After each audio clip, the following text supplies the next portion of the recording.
Kenapa ulama-ulama dunia sekarang banyak yang menangis dan mereka menulis, membicarakan dengan serius bahwa kita sudah di akhir zaman. Mari kita lihat pada fakta yang lain. Kaum muslimin, Nabi mengatakan, umat beriman di bumi ini hanya ada 5 fase. Fase pertama adalah fase kenabian, aku yang memimpin mereka. Fase ini berakhir dengan wafatnya Nabi Muhammad. Yang kedua adalah fase di mana para khalifah yang memimpin selama 30 tahun. Dan itu berakhir dengan wafatnya Khalifah Ali bin Abi Thalib. Fase yang ketiga, khalifah-khalifah yang menggunakan sistem kerajaan. Di dalamnya ada 3 dinasti. Dinasti Bani Amawiyyah, dinasti Bani Abbasiyah, dan dinasti Bani Utsmani. Dinasti ini telah berakhir pada tanggal 3 Maret 1924. Runtuhnya khilafah Islamiyah Al-Utsmani di Turki. Akhir fase ketiga. Kita masuk fase keempat, yaitu fase umat Islam tidak dipimpin oleh seorang khalifah pun. Tidak ada kekhalifahan di muka bumi. Inilah fase kita sekarang. Pada fase ini Nabi mengatakan Islam jadi pecundang.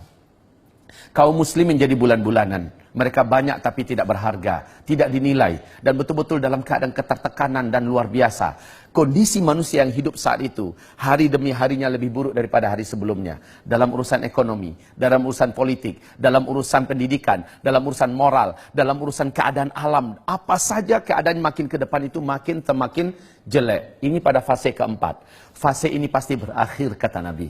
Yaitu dunia akan kembali dipimpin oleh khilafah Islamiyah. Dan CIA, Intelijen Amerika Serikat di New York Times telah menyatakan dan merilis pernyataan resmi. Menurut angka-angka hitungan mereka, dunia masa depan akan kembali dipimpin oleh khilafah Islamiyah di tahun 2020. Menurut KGB Rusia masih di New York Times, puncak-puncak khilafah Islamiyah di masa depan itu adalah tahun 2025. Artinya fase kelima sudah sangat dekat.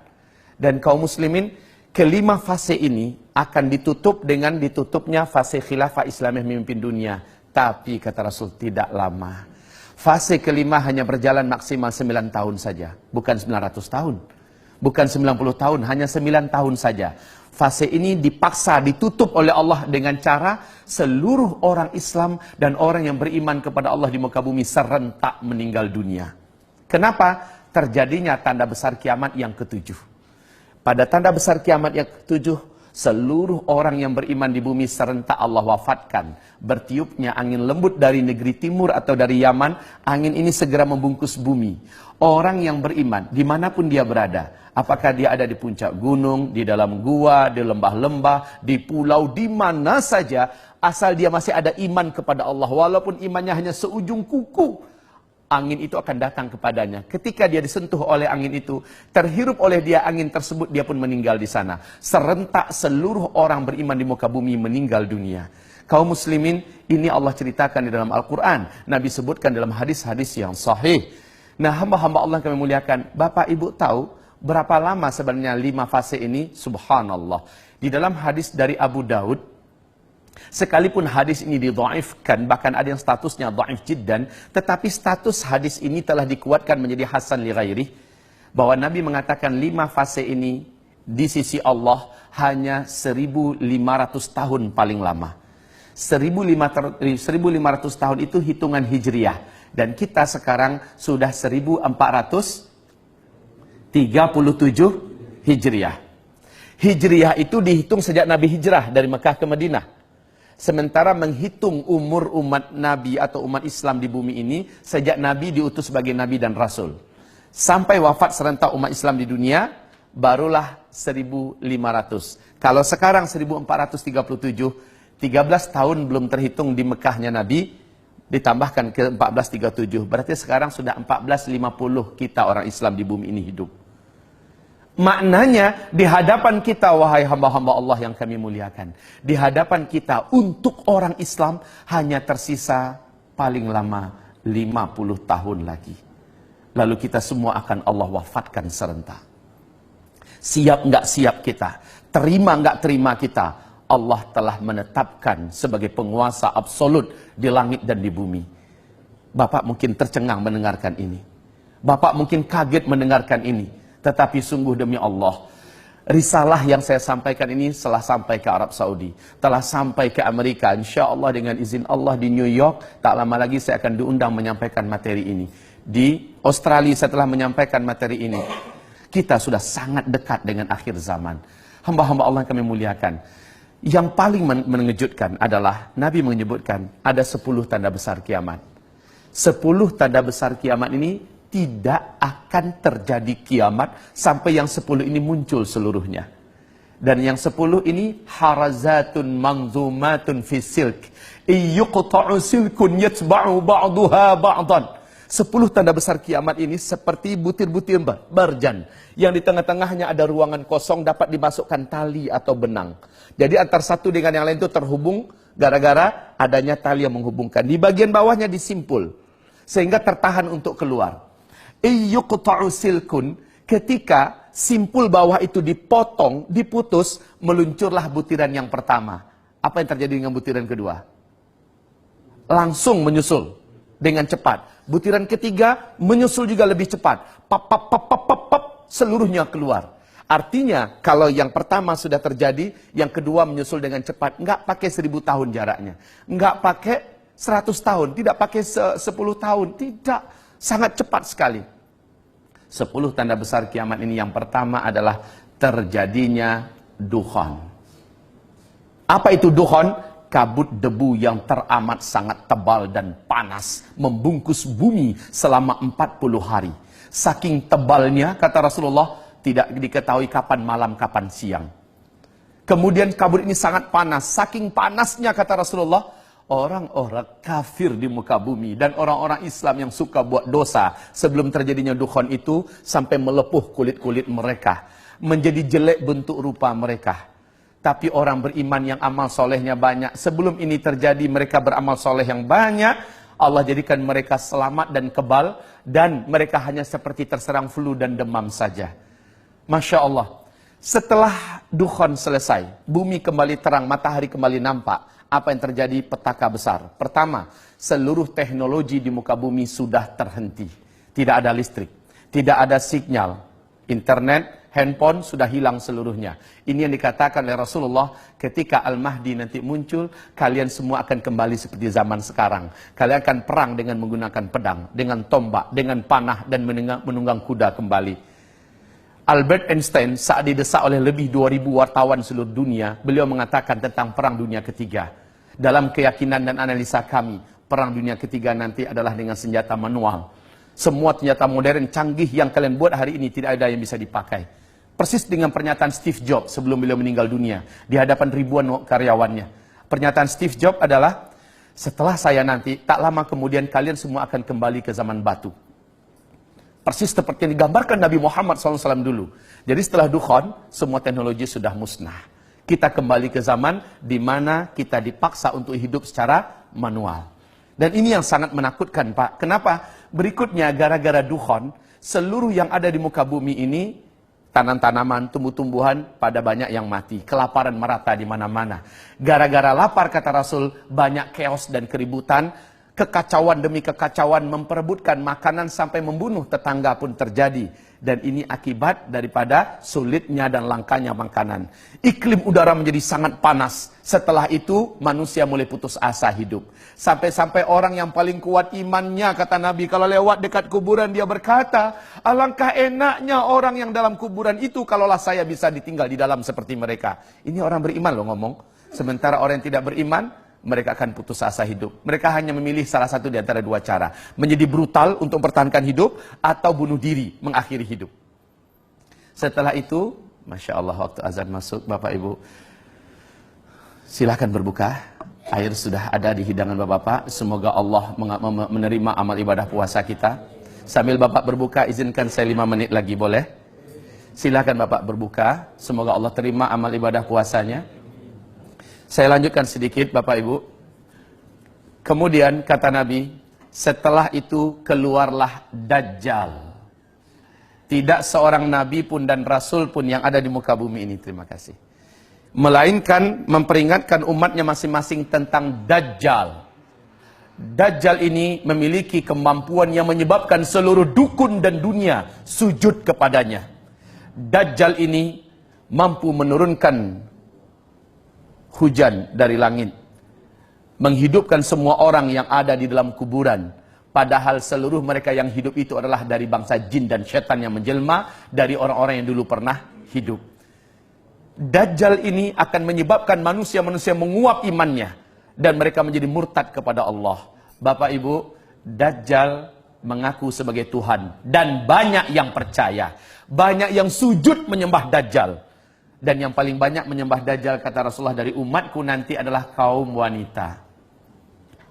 Sementara tanda-tanda Dajjal akan keluar di dalam hadis Sahih Muslim ada dua. Yang pertama, apabila pohon-pohon di kebun kurma Baisan sudah tidak berbuah. Bapak tahu perkembangan sekarang? Pohon-pohon kebun kurma Baisan itu letaknya di Yordania dekat perbatasan dengan Palestina. Sekarang sudah masuk tahun ke-6 tidak berbuah 100%. Sudah tidak berbuah 100%. Bahkan batang-batang pohon ini cenderung mati sekarang, Pak. Yang kedua, dalam hadis Sahih Muslim, apabila Danau Tiberias yang sekarang adalah pusat sumber air utama bangsa Yahudi di Israel, ya, apabila Danau Tiberias menyusut airnya dan berkurang terus. Ketahuilah Bapak-bapak yang kami muliakan, sejak tahun 2003 sampai 2013, Danau Tiberias yang dalamnya dari permukaan sampai dasar itu hanya 45 meter, telah susut 16 meter. Pemerintah Israel sangat-sangat ketakutan hari ini. Sehingga di TV resmi mereka, masih ada di YouTube itu, mereka umumkan ketakutan mereka tidak bisa dibuat-buat. Apalagi akhir 2015, Danau Tiberias, bagian dasar yang paling menonjol dari dasar Danau Tiberias itu sudah nampak kayak pulau-pulau kecil, Pak, di atas permukaan danau. Artinya apa? Semakin susut. Dan ini adalah pertanda besar Dajjal akan keluar. Tidak ada satupun manusia di muka bumi yang sanggup mempertahankan imannya jika ia berjumpa dengan Dajjal. Rasulullah bersabda, tidak ada satu kota pun di muka bumi ini melainkan Dajjal akan masuk ke dalamnya. Hanya Mekah dan Madinah yang Dajjal tak mampu masuk. Baik fisiknya ataupun kesaktian kemampuannya tidak bisa menembus Mekah, Madinah. Kita yang ada di Jakarta, kita yang ada di Indonesia, tidak lama lagi akan menyaksikan banyak para ulama yang menangis dan berkata, hadza zamanu khurujid Dajjal. Inilah zaman di mana Dajjal itu akan keluar. Inilah zaman di mana Dajjal itu akan keluar. Ya Allah, kalaulah kita tidak jaga diri kita dan iman kita benar-benar, kalaulah tidak jaga keluarga kita, pasti kita akan termasuk orang yang tidak mampu selamat. Pasti kita termasuk orang yang akan menjadi penyembah Dajjal. Na'udzubillah. Saya sampaikan ini kepada Bapak dan Ibu dengan sangat super cepat, Bapak Ibu yang kami muliakan. Saya sampaikan ini bukan untuk membuat Bapak jadi apatis menghadapi hidup ke depan, tidak. Saya sampaikan ini malah buat semangat hidup. Seperti sahabat-sahabat Nabi ketika diuraikan tentang akhir zaman, mereka mengatakan ini akan terjadi di zaman kami. Lalu dampak yang terjadi apa? Mereka bersemangat memanfaatkan umur yang ada untuk mencari bagaimana timbangan amal mereka menjadi berat di sisi Allah. Mereka bekerja dengan amanah. Mereka betul-betul maksimal menggunakan waktu mereka menjadi manusia-manusia yang paling terbaik. Bila datang panggilan azan, mereka tidak mau lagi menunda waktu untuk melaksanakan sholat. Sujud di hadapan Allah, menangis lama-lama. Mereka maksimal berjuang. Bapak Ibu, Bapak adalah pejuang yang luar biasa. Penyelamat dan pembela negeri. Tetapi Bapak adalah calon-calon mayat. Persis seperti orang-orang terdahulu. Mereka telah berbungkus kain kapan dan telah dilarikan ke dalam tanah, kembali ke asalnya. Lalu apa yang kita punya? Pangkat jabatan kita tidak berguna. Saat itu yang berguna adalah iman yang kita miliki. Amal yang kita sudah buat. Hanya itu. Ini akhir zaman. Tidak pun karena akhir zaman kita juga akan di stop oleh Allah dari kehidupan ini. Dan ini adalah sunnatullah. Wahai hamba Allah, ini Ramadan. Anggaplah ini Ramadan terakhir kita. Boleh jadi kita ke depan sudah ada di alam yang lain, ya kan? Kita tidak tahu rahasia apa yang akan Allah sembunyikan untuk diri kita. Yang pasti masa depan sudah semakin gelap. Tetapi kita masih hidup sekarang. Selagi masih hidup, maksimallah berbuat. Maksimallah berbuat. Jadilah manusia-manusia terbaik yang akhirnya dapat dibanggakan di bumi, dapat dibanggakan di langit, di dunia, bahagia, di akhirat, di dalam surga. Amin, ya Rabbal Alamin. Mari kita berdoa. Kita harapkan doa ini naik ke langit dan Allah turunkan segala kebaikan untuk kita semua. Astaghfirullahalazim, astaghfirullahalazim, astaghfirullahalazim. Alladzi la ilaha illa huwal hayyul qayyum wa atubu ilaih. Allahumma ighfir lil muslimina wal muslimat wal mu'minina wal mu'minat al ahya'i minhum wal amwat birahmatika ya sami'un qaribu mujibu da'awat. Ya Allah, ya Rahman, terimalah amal ibadah puasa kami satu hari ini, ya Allah. Dan jadikanlah berbuka kami ini adalah berbuka yang kau berkahi, ya Allah. Berilah kami kegembiraan dengan menjadi ahli surga karena kami telah mematuhi agamamu, ya Allah. Ampuni dosa-dosa kami di masa lalu yang pernah kami buat. Dalam keadaan lupa, dalam keadaan sadar atau tidak sengaja. Kami adalah manusia, bukan malaikat, ya Allah. Dan kami punya nafsu serta digoda syaitan. Pasti banyak dosa maksiat yang sudah kami buat. Ampuni dosa-dosa kami, ya Allah. Bila ternyata kami adalah manusia-manusia yang hidup di akhir zaman. Dan kami akan menghadapi huru-hara dan petaka yang besar. Sungguh iman kami sangat tipis dan amal kami masih sangat-sangat sedikit. Ya Allah, janganlah Engkau biarkan kami. Janganlah Engkau jadikan kami termasuk yang hanyut dalam fitnah akhir zaman. Selamatkan kami semua, ya Allah. Selamatkanlah para panglima-panglima kami yang ada, jenderal-jenderal kami yang ada, petinggi-petinggi militer ini yang ada, ya Allah. Berikanlah mereka hidayah-Mu, kuatkanlah iman di hati mereka, ya Allah. Kuatkanlah iman di hati mereka, ya Allah. Kuatkanlah iman di hati mereka. Jadikanlah mereka mencintai masa depan dan akhirat mereka lebih besar daripada cinta kepada dunia yang ada. Ya Allah, jadikanlah mereka semuanya mencintai Islam dan kaum muslimin melebihi segala-galanya. Jadikanlah mereka sebagai calon-calon penghuni surga-Mu kelak, ya Allah. Lindungi mereka dan selamatkan mereka dari api neraka-Mu, ya Allah. Dan janganlah biarkan Dajjal berhasil menjadikan mereka bala tentaranya, ya Allah. Tapi jadikanlah mereka bala tentara-Mu, ya Allah, di akhir zaman. Di mana mereka hanya berpihak untuk-Mu dan hanya demi-Mu dan karena-Mu, ya Allah. Ya Allah, ya Rahman, ya Rahim. Terimalah amal ibadah mereka semua. Terimalah solat mereka, puasa mereka, umrah dan haji mereka, sedekah dan infak mereka. Jadikanlah hati mereka mengkilat terang benderang karena cahaya iman yang Kau masukkan. Ampuni, ampuni, ampuni seluruh mereka, kami semua tanpa terkecuali. Ya Allah, selamatkanlah keluarga kami seluruhnya dari fitnah dan huru-hara petaka akhir zaman. Ya Allah, ampunilah seluruh apapun yang sudah kami buat dengan terpaksa atau dalam keadaan sukarela. Apapun yang sudah kami buat, ampuni seluruhnya, ya Rabbal Alamin. Ya Allah, ya Rahman, ya Allah, ya Rahim, ya Mujibas Sa'ilin, inna natubu ilaik wa nastaghfiruka ya Rabbal Alamin. Rabbana atina fid dunya hasanah wa fil akhirati hasanah wa qina adzaban nar. Subhana rabbika rabbil izzati amma yasifun wa salamun alal mursalin walhamdulillahi rabbil alamin. Allahumma amin. Sallallahu alaihi wasallam. Demikian dari saya, mohon maaf setelah mengambil waktu Bapak lebih daripada waktu berbuka. Mari kita baca surat Wal Asri, Bapak-bapak. Bismillahirrahmanirrahim. Wal asri innal insana lafi khusr illa alladhina amanu wa amilus salihat wa tawasaw bil haqq wa tawasaw bis sabr. Allahumma arhamna bil Quran wa sadaqallahul azim. Nabi berkata, siapa yang akan berdiri di tempat duduknya lalu dia membaca doa kafaratul majlis, sebelum ia berdiri Allah sudah gugurkan seluruh dosa-dosa kecil yang perbuat sebelum itu. Mari kita baca bersama-sama ya Pak ya. Subhanakallahumma wa bihamdika asyhadu an la ilaha illa anta astaghfiruka wa atubu ilaika. Amin ya rabbal alamin. Walhamdulillahi rabbil alamin.